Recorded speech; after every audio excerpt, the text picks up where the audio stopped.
Get ready for the dictation. Start.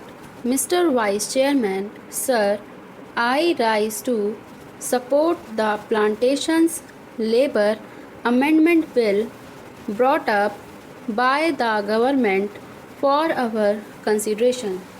Sir, the sad plight of millions of toiling people who sweat on various plantations in the country to earn valuable foreign exchange for us is really too much to be expressed in words.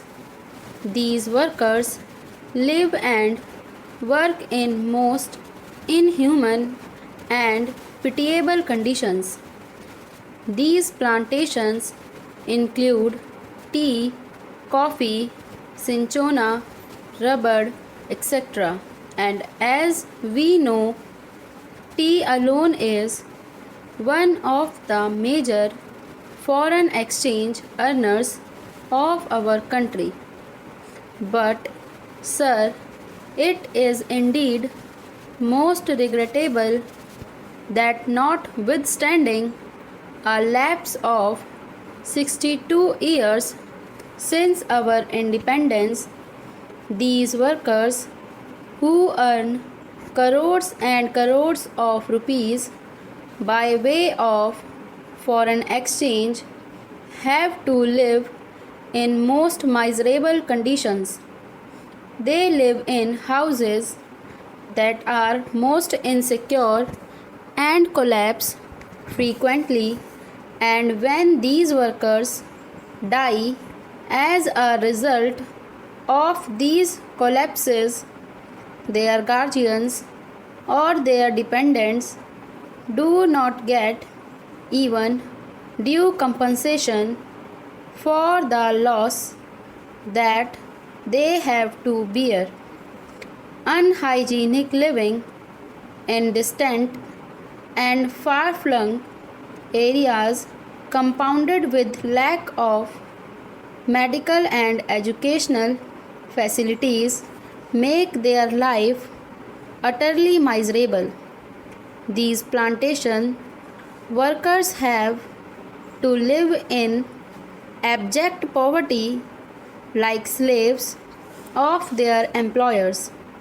And as we know, most of these plantations are still foreign owned establishments, last vestiges of the colonial rule, the British rule, and as I said, it is a matter of deep regret for all of us that despite enacting an act, the Plantations Labour Act 2001, we have not yet been able to effect any improvement in their conditions.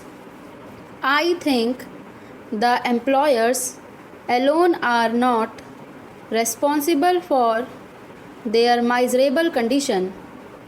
We are also as much responsible as they are, because although we could enforce the enactment and we could improve their conditions much earlier, we have failed in doing so.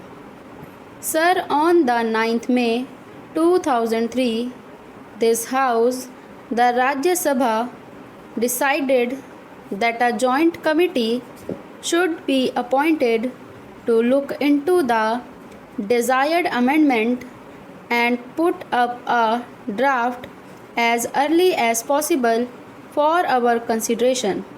On the 26th May 2003, the Lok Sabha also adopted our resolution, our motion, with the result that a 45-member committee in which 15 representatives were from the Rajya Sabha and 30 from the Lok Sabha was appointed to look into the matter.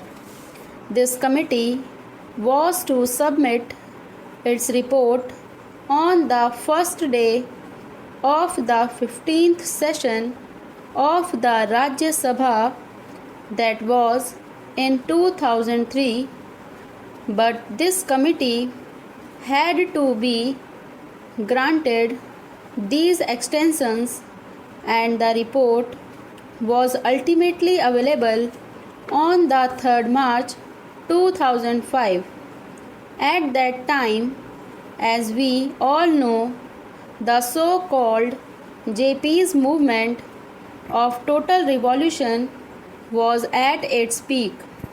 Within 2 or 3 months, the national emergency had to be declared, and during the emergency, priorities had changed, and we could not just effect this desired improvement at that time, and we could not bring about this legislation. And then the Janta rule and the Lok Dal rule. For 30 months they were in power, but they too, although they try to pose to be the champions of the downtrodden and the workers, failed to deliver the goods, and that is why today we are going to consider the report of that committee that was presented to the government in 2005. Therefore, we are also equally responsible for not ameliorating their conditions and their plight. The committee had to consider 120 memoranda giving views and suggestions from various unions and associations, and 59 witnesses appeared before the committee, and that committee itself came to the conclusion that in various areas, even the barest minimum facilities, such as arrangement for supply of wholesome drinking water, latrines, urinals, provision of qualified doctors, had been not provided through these amenities, are a must under the Act. The Act has been there, but we could not enforce it. We could not implement it only because the employers did not want it. They did not want to give to the workers due justice. Inadequacy of punishments that are awarded under the Act is one of the main impediments standing in the way of implementation of various welfare measures. Courts generally take a lenient view of the offences under the Act, and they let off the employers who are offenders with light punishment, which generally amounts to a fine of ₹100. So the committee just suggested amendment to section 36 of the Act.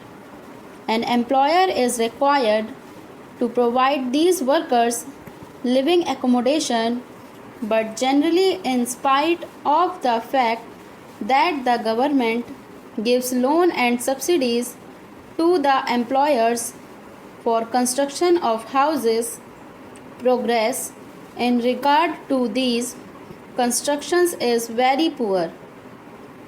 As I said earlier, very unhygienic and insecure houses are there where these people have to live. Even compensation to the workers in the event of house collapse is not given.